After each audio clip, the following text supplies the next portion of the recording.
Okay, my first question, just tell me who you are. My name's Jerry Ulman. Tell me a little bit about your experience with the Fredericksburg Rescue Squad. Take me back, tell me the story. Well, I joined in 1967. I was a member for 15 years and attained life membership, I think, in 1982. I guess the desire to be a rescue squad member goes way back probably to early childhood. The neighborhood I grew up in, my next door neighbor, Leonard Campbell, was a member of the rescue squad. 2 doors up, Sam Perry was a member of the rescue squad. On the corner, John Hamilton was a member of the rescue squad. My father had been a volunteer fireman, and I think it was something in the water or the air on Sylvania Avenue that led to some of this. So what made you want to do it? Just to, I mean, was it how people treated them? Was it just what they did? Tell me what led you to want to do that too. A little hard to tell, I guess. Just a desire, I think, to help people, and like I said, it was kind of maybe in the blood to be a member of an organization like the Rescue Squad and do what I could for the community.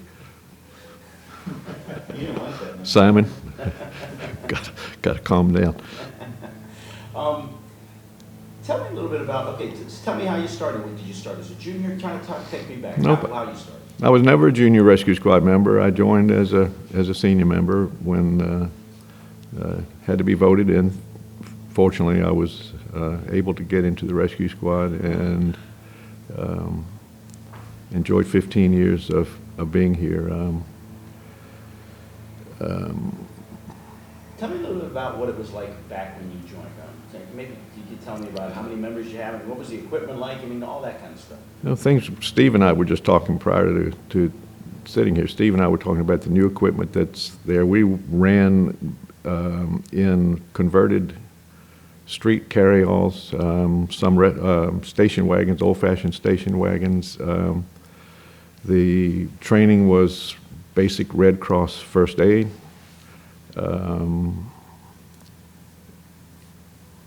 The equipment was relatively basic compared to today's standards, but we had, of course, a good first aid kit, some oxygen, and lots of just. I think we relied on instinct as much as training. Did you guys have a lot of ground to cover? Because I would imagine you were the only game in town. We were. We covered all of the city. There were no rescue squads in Spotsylvania or Stafford at the time, so we covered all of Stafford, all of Spotsylvania, parts of Caroline County, and even up into a little bit of Fauquier County. I remember, I think one of the first rescue squad calls I went on, we were 38 miles out into the corner of Spotsylvania County near Louisa and Orange County, and thank goodness Sam Perry was on the call, because I would never have been able to get back to town. I'd still be trying to figure out how to get back to Fredericksburg. So many times if you got one of those trips that was 20, 25 miles and you didn't expect to be back to where you started for probably about 3 hours to get back to town and get out of the hospital. Do you look back on that and go, how did we do that? How did we cover all this territory with all that travel? It was, I guess at the time it seemed like the thing, and the public wasn't nearly as demanding, and the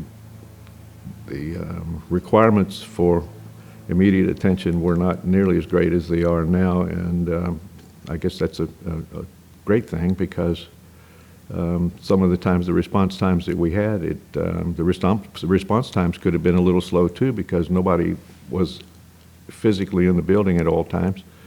And so first of all, we had to summons people to be here, and then we had to make that trip sometimes of 15, 20, 25 miles out into Spotsylvania or Stafford.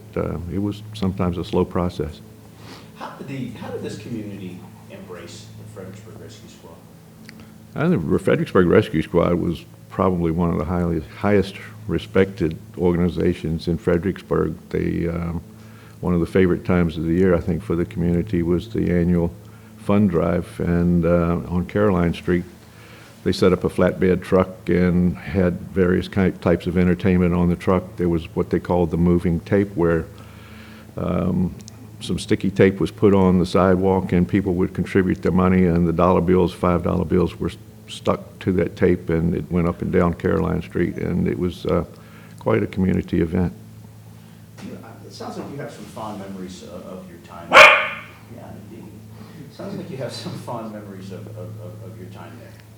We did. We had a good time. It was as much a fraternal group as it was a service organization. We gathered usually at the end of the day and into the maybe 9 or 10 o'clock at night. There was a card table downstairs. There was always a rummy game or a poker game downstairs, sat together and just had a good time as good friends. And when the phone rang, then we sprung into action. When you think about how things were when you were running calls, and you look at it today, when you see the proliferation of all kinds of, paid ambulance companies, there's, all these different other volunteer squads. When you look at what sticks out in your mind as to the difference between then and now? Well, the response time, I think, is probably the greatest difference, because when you call today, there's an ambulance on the road within a minute or so. Back then, like I said earlier, you had to summons people to get to the building if somebody wasn't here, and then depending on how far you had to go, it made quite a difference in life-saving, I think. Talk a little bit about, do you have any memorable calls that you went on? I mean, you talked about the first one all the way out in Louisa. Were there any that stand out in your mind as ones you'll never forget? I think the ones that you don't easily forget are the ones that involve children, little babies, little children. Those things stay with you for a long time. There were a few where we were able to successfully resuscitate a person who would not have otherwise made it. Those calls happened occasionally, and those always stayed with us. And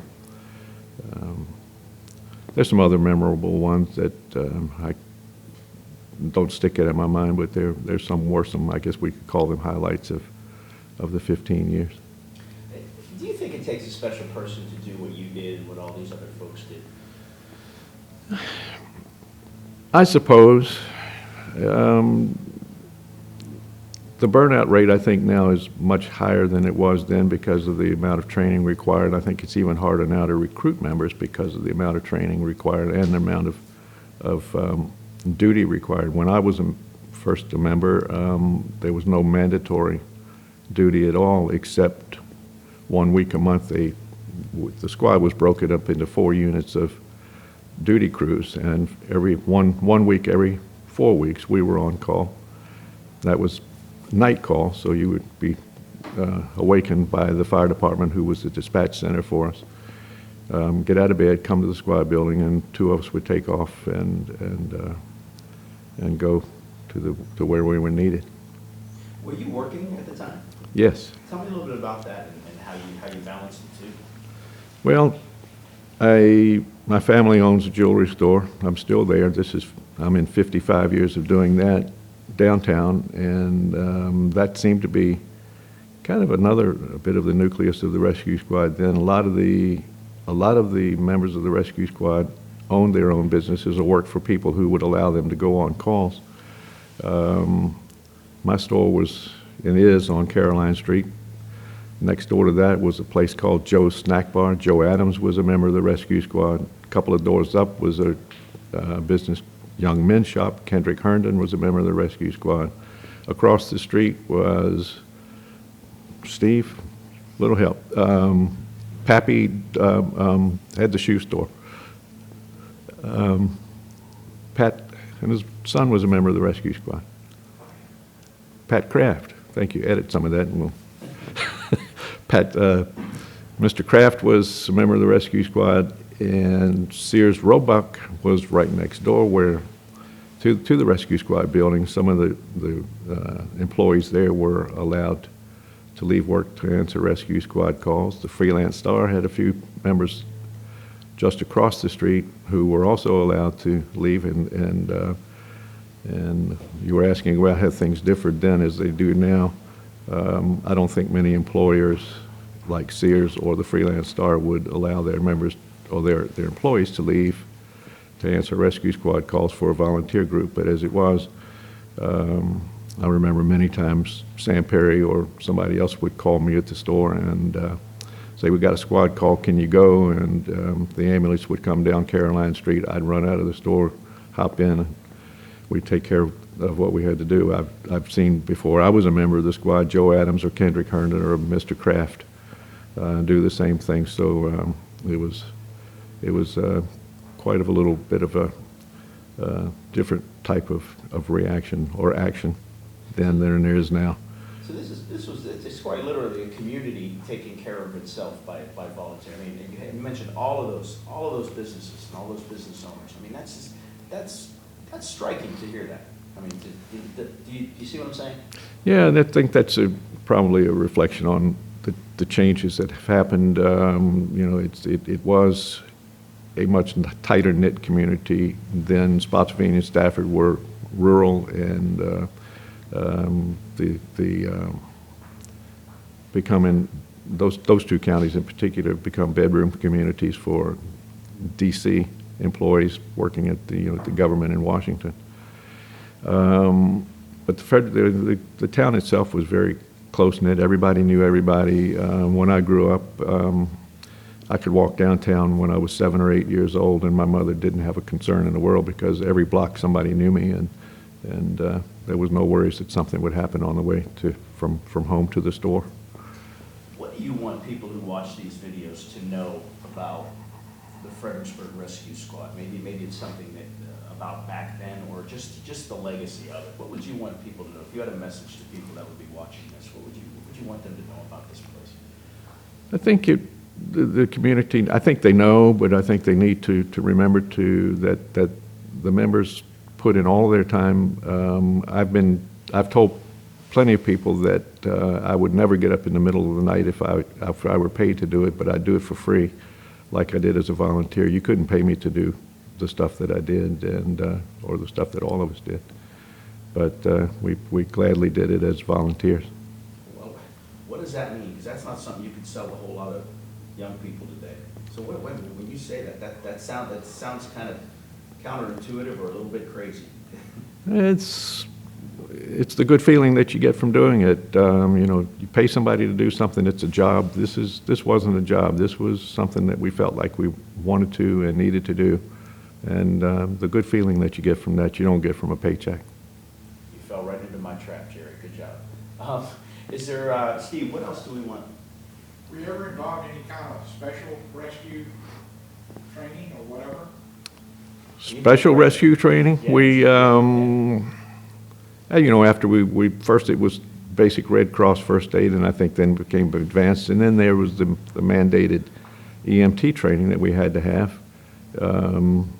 which is as far up the ladder that I went, and then it became cardiac techs, and at this time, because I've been out for so long, I have no idea what training's involved, but it's much more sophisticated than it was when I was a member. Have you heard anything involving the river? The river, Steve Ennis and Bill Richards and myself became what we called the scuba team, the first scuba divers in the rescue squad, and that was a result of a tragic accident on the river during the winter. I think 2 young Fredericksburg teenagers were in a canoe that capsized in a very icy Rappahannock, and they were stranded on the rocks in the river, and no one at that time had the ability to get into the water because of the cold to go out and rescue them. One of those boys survived, the other one did not.